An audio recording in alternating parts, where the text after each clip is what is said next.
They're slippery. Are you guys posting this on YouTube? Yes. YouTube. Of course you are. Who does pics and doesn't post it on YouTube? Exactly. All right. On to 5. All right. Rise above 3 twist balloon dogs, no bad clowns and cheap wigs here. Raise the bar, prove our art form. It's the Balloon Blast video show with Scott Tripp and Sam Crummy. Hi, folks. Welcome back to Balloon Blast, episode 45. We're almost at our year point. He's Scott Tripp. It's Sam Crummy. And we've got a lot of great stuff for you this week, like... Well, normally we start off by saying what's new this week. Right. It hasn't been a full week yet, and although we could go back and rehash stories from the past, we have so many stories from the past, fill time.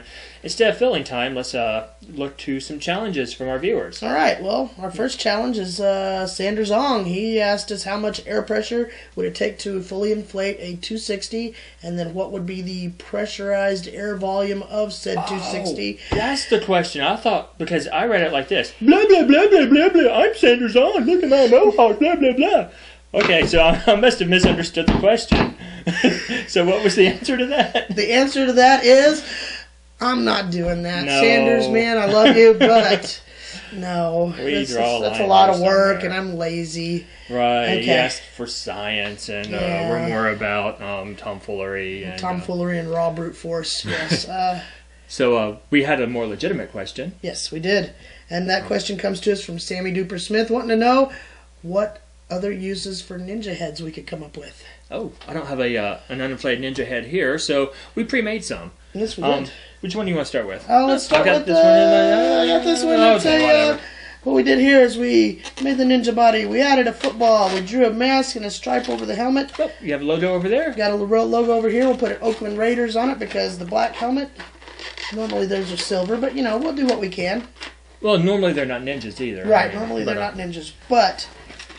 we came up with a serviceable football player. Right. Just printing off a logo on the inkjet printer. Right. I'm sure NFL's not a big business that would mind or take copyright seriously. Yeah. So anyway, these are for demonstration purposes only. Yes. Speaking of big corporations that will sue you, NASCAR. Threw me a little race car. I'm not entirely sure who number 14 is, or do the numbers ever change? Sometimes they change. All right. This is Dirk Ninjason? I don't know. That's what we call him, Dirk Ninjason. But that's supposed to be a race car driver helmet. I don't know. But those are two. Those are two ideas. We had 48 to go. We had the other idea was possibly like a jet fighter pilot, and the possibility of stuffing the black ninja heads into a colored jewel tone round to get different color combinations would be a good try, a good Sure. something experiment to try. I went right to Ninjago because that's hot right now, and people want red. So this inside of ruby red would look good. I've not done that yet. Don't have a ruby red. I really don't stock jewel tones. I have some pearl 5-inch rounds. I've done it inside a seafoam green. That's a color like wintergreen, sort of between blue and green. Right. Kids will always point to the wintergreen and say, "I want blue." Well, that's blue to you, whatever. So looks good that way. But basically, you're looking at this as the eye section of a mask or a helmet. Look at it that way and build a lot of stuff out. Add a little bit of marker work to it using a Galaxy marker, an Eddings 750 marker, or any one of these number of paint markers. Right. Filling all that. Just make a ninja. Yeah, just make a ninja. Ninja. All right. Well, we've also got really cool tutorial. We've also got a really cool tutorial coming your way. One that I came up with in my Monday night restaurant just last night. Yay. Let's do that one. Well, all right. All right.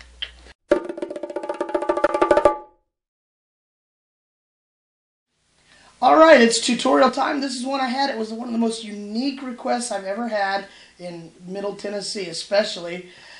Usually you get the strange request, and it's almost always a duck-billed platypus. Well, this one, a youngster wanted a manatee, her favorite animal. So I'm going to show you what I came up with that night. It starts with a pinch twist, about 1 inch long, on a gray 260. That's going to be our bottom lip of our manatee. And we did a hand width bubble into a loop twist, another hand width bubble into a loop twist, And that gives us the mouth of our manatee as it stands right there, just like that. Now, to make the nose, instead of put a black nose, the nose of the manatee is more, it's the same color as the rest of the face. So all I did is I made yet another pinch twist, got an inch, inch and a half, twisted it, and then rolled it so it had this sort of pug nose look about it, as you can see right there. That's going to be our manatee's nose. Now I came back about a hand width, gave it a pinch twist on the back, just to give it a nice little bend. Brought it back up the same length as our bubble just a moment ago. Lay those side by side and lock them together. And then I take the top of this, what's left of our tail here, make it about, instead of a hand width, I do about almost 2 hand widths. So it has a bit of an open loop just like that, and that's where we're going to stick the eyes. The eyes, of course, made with a split 5-inch round, underinflated, just to about 2.5 to 3 inches at most. Just like so. Insert them. We'll draw them in just a moment. Alrighty, now we got about this much of the body on here, so we're going to take and split that in half. What remains of the tail, we're going to tie back into the pinch twist in top. Alright, and as you can see, this is where we're at on our manatee so far. Now to continue, we're going to take another gray 260 with a long, generous tail attached. Tie it into the pinch twist up at the base of the head. Bring it down. Twist it, loop it in, secure it, lock it in place, bring it right back up, and then finally you bring this down once more, give it a twist, like so, feed it through to lock it in, and there is our manatee body. Let's turn this to make sure that round part is the belly, because that's where our flippers are going to be coming out. Now, speaking of flippers, we got to have our tail fins. So we're going to take that off like so. Tie that piece. We're going to tie in another 260 because I didn't quite air it up long enough. If you air it up long enough, you're a step ahead of me. So I'm going to take a 260.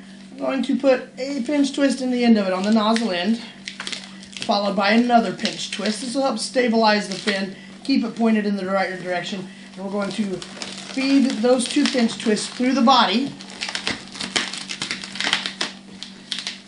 so that now we end up like this. Alright, and now those of you who know about a manatee, you know the fin isn't kind of that bifurcated tail like you'd see with a dolphin or a shark. It's more one big foot. So we're going to come down to a pinch twist again, and then make a large, probably 1, 2, 3 hand width loop twist, just like so. We're going to make a smaller 1, 2 hand loop twist, just like this. Take off our excess, discard, and feed that smaller loop twist into the bigger loop twist so it has sort of some mass like that. Alright, and that is our tail fin for our manatee. Now finally we do need our front flippers, so I'm going to take a gray 260 once more, do a pinch twist, hand width twist, 2 finger twist, just about a 3 finger twist, and that's going to be 1 flipper. Now the flippers, I fed them through the front part of the belly, just like that. Gave a little bit of a bubble in the middle there, a split, so that the belly hugs into the flippers just a little tighter. Then we come back out with about a 2-finger bubble, a pinch twist, hand width, 2-finger bubble, 3-finger bubble, tie it back into the pinch twist like that, Remove the excess.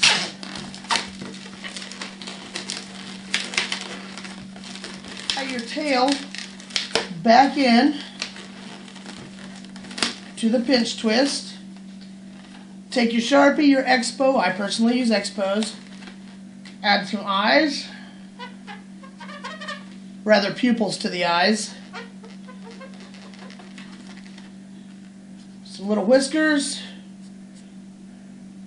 Little specks for the short whiskers. Cap your marker so it doesn't get all over everything. And that, ladies and gentlemen, is a manatee. If you add a little bow on its head, those of you who know Veggie Tales know the song Barber Manatee. It makes a cute little barber manatee as well. That, folks, your tutorial for the week. One, I had a challenge from one of the kids at my restaurant on Monday night. So, hope you guys find some use for it. Well, guys, that brings us up to another finished up week of the Balloon Blast video show. Keep sending those comments, those challenges. Words of encouragement are always accepted. Right. Shout-outs. Yeah, the shout-outs are always accepted. Also, you know, just because we haven't used yours yet doesn't mean we won't. We actually have one here that I really want to use, but we want to dedicate more time to this specific question. Right. So just because you haven't seen it doesn't mean that we're ignoring you. That's right. Well, so for Balloon Blast episode 45, he's Scott Tripp. Yes, I'm Cremains. And this is the Balloon Pony. You guys have a great week. Bye. When I in a little toy shop buy a bag of balloons with the money we've got, set them free at the break of dawn. So one by one, they were gone. Back at the base, sparks in the software, flash the message, someone's out there. Floating in the summer sky, 99 red balloons go by. Alright, you're gonna catch it for real? Okay, let's do this. Catch it! Catch it! Oh!